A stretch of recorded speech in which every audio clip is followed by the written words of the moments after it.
Hi, I'm Reverend Steve Ingrell from the East section of the Methodist Church here on the Isle of Man. I want to share with you a song by Don Francisco. Don Francisco is one of my favourite Christian singer-songwriters and has been for many years. In the run-up to Good Friday, I used to be very perplexed as a kid as to why Good Friday was called good. Surely it was a bad Friday, and all the good stuff happened on Sunday, on Easter Day. But this song really helped me to see the victory that is there on the cross, as Don Francisco sings from the perspective of the thief on the cross, the penitent thief. And as the song continues and leads to the point of death, he then continues beyond death to see the spiritual reality of what was happening on that day when Jesus descended to the dead and won a great victory. So this is called Too Small a Price by Don Francisco. I hope and pray that you find it useful to reflect upon this song as we journey together to Good Friday. Bless you all.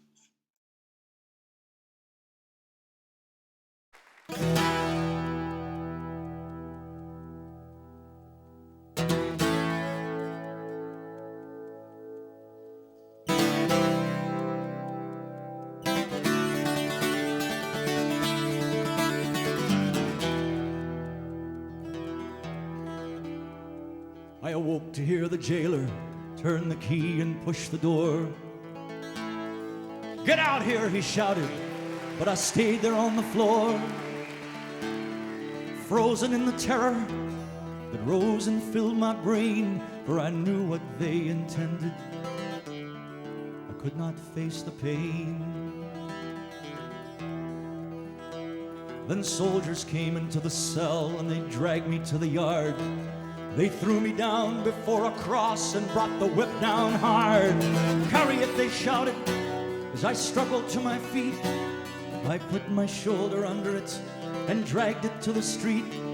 I stumbled through a wall of screams as they drove me through the gate. It seemed that thousands lined the streets, their voices filled with hate, like a wolf pack in the night that moves in for the kill. They closed the gap and followed us as we started up the hill. And it seemed I barely reached the top when they grabbed me from behind. They threw the cross down under me and tied the ropes that bind the arms close to the beams as they nailed the feet and hands. And they raised the cross up in the air and dropped it in its stand.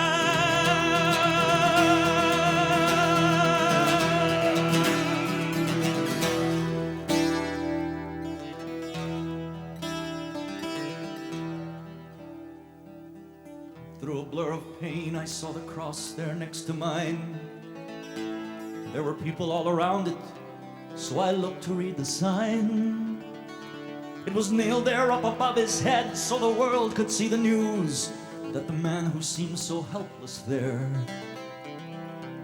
was the King of all the Jews. And the crowd that stood around his cross made jokes about his name. They shouted, laughed, and spat on him, so I joined in the game. I said, "Hey, if you're the king, why don't you get us down from here?" But the taunt just sounded hollow. It echoed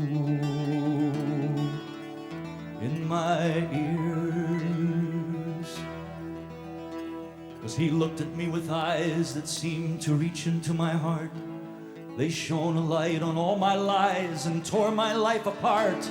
There was more that lay behind that gaze than simply blood and clay. But knowing was too much for me. I had to look away. But I chanced another look at him while he was looking down, where the soldiers who just crucified us drank there on the ground. And although he spoke them quietly, somehow his words came through.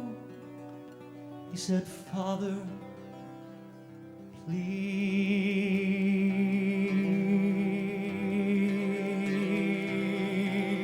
forgive them. They don't know what they do. And then, as if they'd heard him speaking, the crowd began to roar, whipped to frenzy by the priests who urged them on to more. But the worse the accusations now, the plainer I could see the guilt of the accusers, not the one there next to me. But the man upon the other cross began to curse and swear, and his voice was filled with venom as he hurled it through the air. All the horror that was in him and had laid his life to waste came out in every syllable he flung in Jesus' face. Jesus only looked at him, but something rose inside of me. In spite of all that watched us there, it couldn't be denied, because his righteousness and innocence were shining bright and strong. I just couldn't keep my silence. If that cursing still went on, I cried out, don't you fear the wrath of God? Even at the end, you'll curse us both into the pit. Is that what you intend?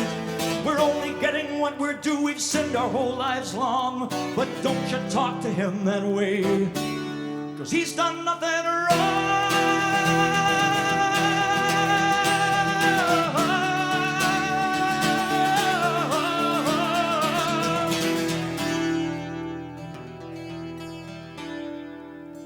And then, with all my courage, in a voice not quite my own, I asked him, Lord, remember me when you come into your throne. He answered me, and even then his love was undisguised. He said, before the sun has set today, you'll be with me in paradise. The shouts and curses did not stop even when the sunlight ceased, but somehow in the midst of it, my soul had been released.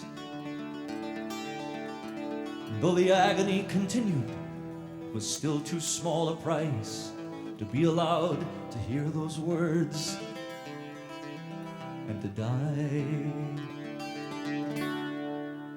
beside the Christ.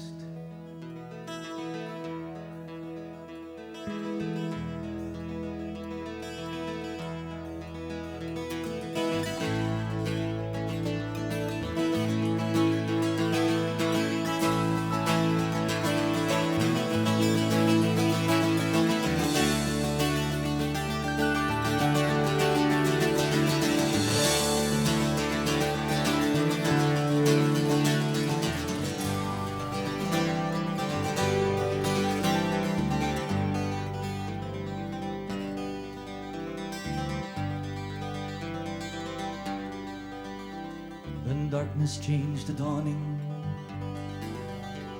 and I heard the sound of voices. The air was warm around me. I stood beside a stream, and Abraham was speaking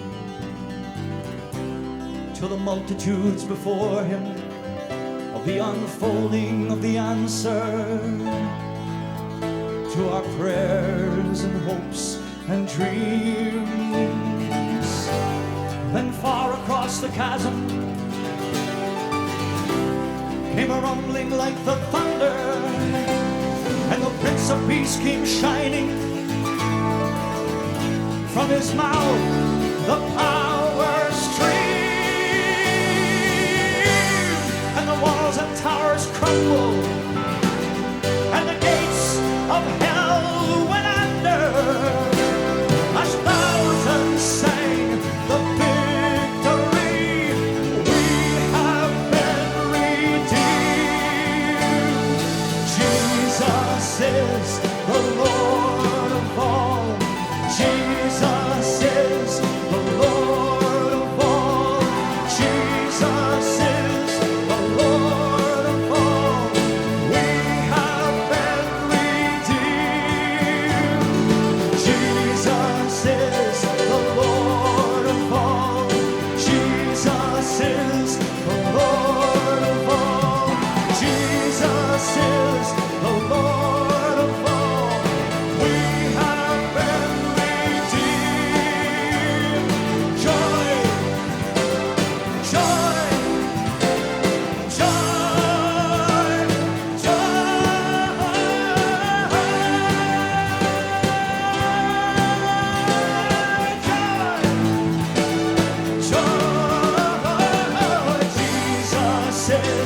the Lord.